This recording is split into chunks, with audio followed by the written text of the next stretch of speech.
आप सभी का स्वागत है हमारे यूट्यूब चैनल इलेक्ट्रिशियन प्रैक्टिकल पर। ये channel ITI, CITS, diploma, B Tech और जितने भी गवर्नमेंट जॉब के स्किल टेस्ट होते हैं उनके लिए बहुत ज़्यादा इम्पोर्टेंट है। तो प्लीज़ एक बार इस चैनल को ज़रूर विज़िट करें, साथ ही साथ वीडियो को लाइक भी करें और चैनल को सब्सक्राइब करें और वीडियो को ज़्यादा से ज़्यादा शेयर भी करें। तो फ्रेंड्स, आज हम आपको हॉस्पिटल वायरिंग या पेशेंट कॉलिंग बेल के कनेक्शन करके दिखाएंगे, ठीक है, और समझाएंगे भी। तो सबसे पहले ये जान लेते हैं कि इसका सर्किट डायग्राम किस तरीके से बनता है। मैंने यहाँ आपको 2 रूम दिखाए हैं, आप ज़्यादा भी रूम दिखा सकते हो, ऐसा नहीं है, ठीक है।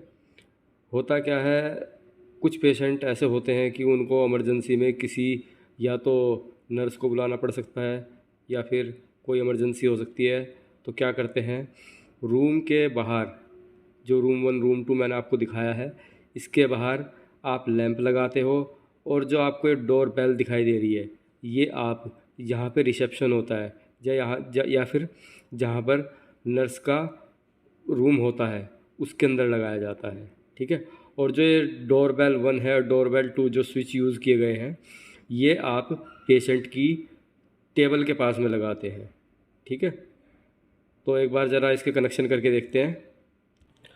तो फ्रेंड्स, हमने क्या किया है, हमने कनेक्शन करने के लिए 2 लैंप ले लिए, उसके बाद एक डोरबेल ले ली है, उसके बाद 2 देखिए मैंने ये जो स्विच लिए हैं, ये आपके डोरबेल स्विच है, दिखाई दे रहा होगा, उस पर निशान बना हुआ है घंटी का। आप इसको दबाओगे, छोड़ दोगे तो वापस आ जाएगा, ठीक है। ये इस तरीके से काम करते हैं, जैसे घरों के बाहर डोरबेल लगी रहती है, सेम ऐसा ही स्विच आपका ये है। देखिए, इसके ऊपर भी डोरबेल का निशान बना हुआ है, ये देखिए दिखाई दे रहा होगा आपको ये, ठीक है। सबके घर के बाहर ये डोरबेल का स्विच जो है यूज़ किया जाता है। तो इसके कनेक्शन करते हैं ज़रा हम।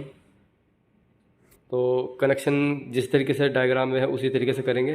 सबसे पहले क्या करना है, हमें लैंपों के एक टर्मिनल को आपस में शॉर्ट कर देना है। तो यहाँ पे आप देख पा रहे होगे, इस लैंप का एक टर्मिनल था, मैंने ये ले जा करके दूसरे लैंप के वाइट वाले टर्मिनल से यहाँ पर शॉर्ट कर दिया, ठीक है। और साथ में यहाँ पे मैंने क्या किया, एक डोरबेल जो होती है हमारी, डोरबेल का एक टर्मिनल इसी के साथ में कनेक्ट कर दिया। अब बचा दूसरा टर्मिनल, इसके साथ में हम क्या करेंगे, एक दूसरी वायर कनेक्ट करेंगे। यहाँ पे आप देख पा रहे हो कि मैंने एक एक्स्ट्रा वायर जो है यहाँ पे कनेक्ट करके ये रख ली है, ठीक है। ये हमारा न्यूट्रल का काम करेगा, ठीक है। उसके बाद में मैं क्या करता हूँ, इस लैंप का जो पहला टर्मिनल है उसको स्विच पे देता हूँ और इस लैंप का जो पहला टर्मिनल है वो भी स्विच पे देता हूँ, ठीक है। उसके बाद फेज़ सप्लाई देंगे इसको हम। तो फ्रेंड्स, आपको दिखाई दे रहा होगा, जो लैंप था इसका एक टर्मिनल मैंने स्विच के पहले वाले पे डाल दिया यहाँ पे, और दूसरे वाले लैंप का यहाँ पे डाल दिया।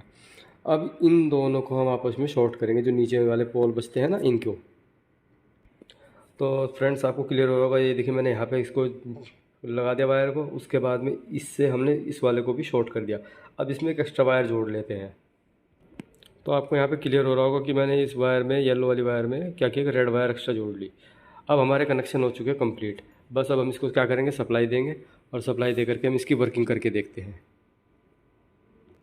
तो देख सकते हैं यहाँ पे मैंने सप्लाई दे दी है, ठीक है। यहाँ से देखिए एक वायर आया, इस स्विच में गया, ठीक है, इस स्विच से इस लैंप पे चला गया, यहीं से जो फेज़ आया था वो आगे चला गया और आगे से बटन से होते हुए सेकंड वाले लैंप पे चला गया। उसके बाद दोनों का जो न्यूट्रल पॉइंट हमने कॉमन कर दिया, जिसके साथ में हमने सीरीज में एक डोरबेल जोड़ दिया है। अब जैसे ही मैं इस वाले बटन को प्रेस करता हूँ, देखिए,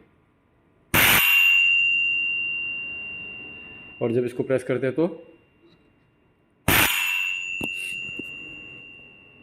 लैंप हमारे ग्लो नहीं हो पा रहे क्योंकि ज़्यादा रेटिंग के हैं। तो पर आप सभी जानते हैं कि अगर सीरीज में कोई चीज़ कनेक्ट है, ठीक है, तो मैं इसको दोबारा से कनेक्ट करके दिखाता हूँ, 1 सेकंड रुकिए। देखिए, हमारे पास में फ़िलहाल 0 वाट के बल्ब अवेलेबल नहीं थे, तो मैंने क्या किया है, डोरबेल को हटा दिया है कि जिससे थोड़ा डिस्टर्बेंस ना हो, आवाज़ ना आए, ठीक है। उसकी जगह मैंने क्या किया है, लैंप जोड़ दिया है। अब जैसे ही मैं इस बटन को प्रेस करता हूँ तो देखिए मेरे दोनों लैंप जल रहे हैं, ठीक है, क्योंकि मैंने इसकी जगह डोरबेल लगानी थी, तो डोरबेल मैंने हटा दी क्योंकि मेरे पास 0 वाट के बल्ब अवेलेबल नहीं है, इसलिए मैंने क्या किया है, इसकी जगह डोरबेल की जगह एक लैंप लगा दिया है, ठीक है। उसके बाद जैसे ही मैं दूसरे वाले बटन को प्रेस करता हूँ तो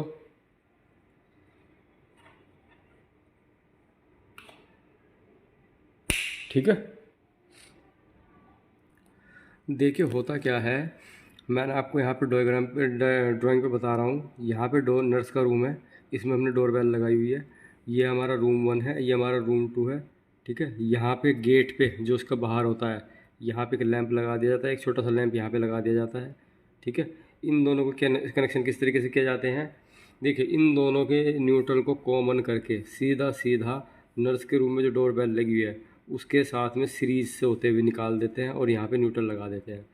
फिर इधर से फेज जब आता है तो फेज कहाँ जाता है, सीधा यहाँ पेशेंट की जो बेड होता है उसके बराबर में क्या करते हैं, यहाँ पे एक स्विच लगा देते हैं। उस स्विच से फेज निकाल करके सीधा लैंप को दे देते हैं। इसी तरीके से अगले वाले रूम में जाते हैं, अगले वाले रूम में भी इसी तरीके से सेम कनेक्शन करते हैं, स्विच से होते हुए लैंप को फेज दे देते हैं। अब क्या होता है, जब भी किसी पेशेंट को इमरजेंसी होती है, वो नर्स को बुलाना चाहता है तो वो इस बटन को प्रेस करता है। इस बटन को प्रेस करने से क्या होता है, इस लैंप को फेज सप्लाई जाती है, पर न्यूट्रल जो है वो आ रहा है आपका जो डोरबेल है उसके सीरीज से होते हुए। ठीक है, तो क्या होता है, जब न्यूट्रल इसमें को करंट फ्लो होता है तो ये डोरबेल जो हमारी ये आवाज़ करने लगती है, बजने लगती है। ठीक है, जिससे क्या होता है, नर्स को कैसे पता लगेगा कौन से रूम से वो अब बुलाया जा रहा है, तो उसके लिए लैंप लगाए जाते हैं। ठीक है, तो लैंप क्या होता है, ग्लो करने लगता है, लैंप ग्लो करेगा और साथ साथ डोरबेल भी बजेगी। ठीक है, ये हमारे इस तरीके से हॉस्पिटल में पेशेंट कॉलिंग बेल के कनेक्शन किए जाते हैं। उम्मीद करता हूँ आपको समझ में आए होंगे।